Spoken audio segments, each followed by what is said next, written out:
Welcome into the Recruiting Roundup, powered by Rock and Refuel Varsity, Scout.com's Jason Jewell. I'm Jared Cohen. We're getting ready for the 2015 season. It's just around the corner. But first, Jason, we've been focusing on our positional spotlights the last few weeks.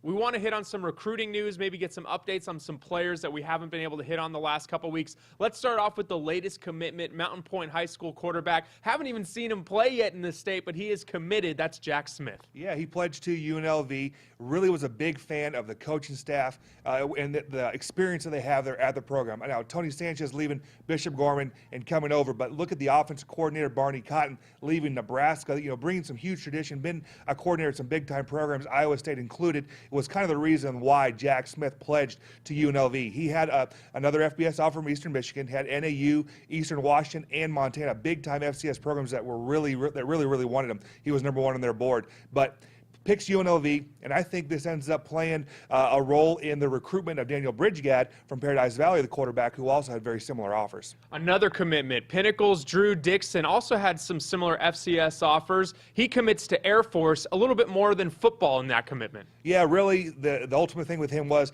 the education at Air Force, and then it sets, an education from Air Force sets you up for the rest of your life, and just getting that experience there is why he took an unofficial visit, really liked it, and just committed there early, had an offer from NAU as well.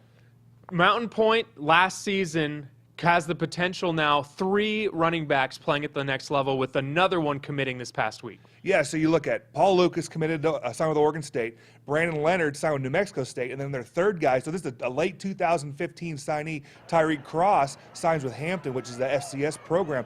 3 running backs, signing at the Division I level. Goes to show your son doesn't always have to be the go-to guy. Doesn't need to rush for 2,000 yards to get a Division I scholarship. Doesn't need to get 300 carries on the year. Cross was the third guy in that offense and still got a Division I full-ride scholarship offer. Good stuff. So those are the commitments. Let's get a big offer. Ryan Kelly has a lot of those since we first started talking about him. Gosh, last year as a sophomore quarterback, what a summer it's been for him. Yeah, he's a 2017 prospect. I recently ranked him in my rankings as the #1 quarterback in the entire state. Scout recently awarded him a 4-star. So he got an offer from Michigan State. Spartans coming to Arizona again, looking at, they got signed Brian Lewerke at a Pinnacle last year. Another quarterback signed Cassius Pete. Got 2 very good players last year. Kelly in the same mold as Lewerke, both kind of underrated athletes and very good players in their own right. I think Kelly is a guy that's just going to be a national name when it's all said and done. You mentioned a lot of comparisons between Kelly and Lewerke. Compare where Kelly is at going into his junior season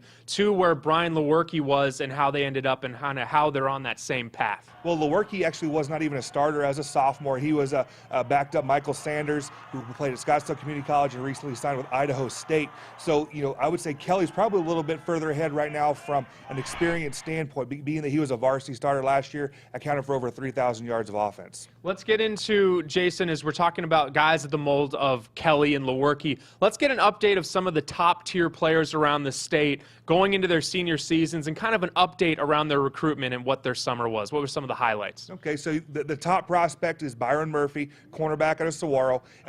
Competed at the opening, looked fabulous there, so he got to see Oregon when he was up there. Has also an offer from Washington and took an unofficial visit up there. Another guy, another Murphy, competing at the opening, Connor Murphy, a big defensive end out of Brophy High School. Obviously at the opening, got to see Oregon, went out to USC. I think Michigan State and Arizona State are not Michigan State, Michigan is another program that are in the mix for his services. And then the 2 Chandler guys, Nikhil Harry, Chase Lucas, both narrowed their list down. Nikhil, he narrowed his list down to his top 10, both the in-state schools, USC, Texas A&M, Texas, were in that mix. Chase narrowed it down to a top 7. Again, the 2 in-state schools, UCLA, those are the programs that kind of highlighted his rankings and where his list. Garrett Rand, 4-star D tackle out of Hamilton High School, took an unofficial visit recently to Wisconsin, so the Badgers could be in the fold there.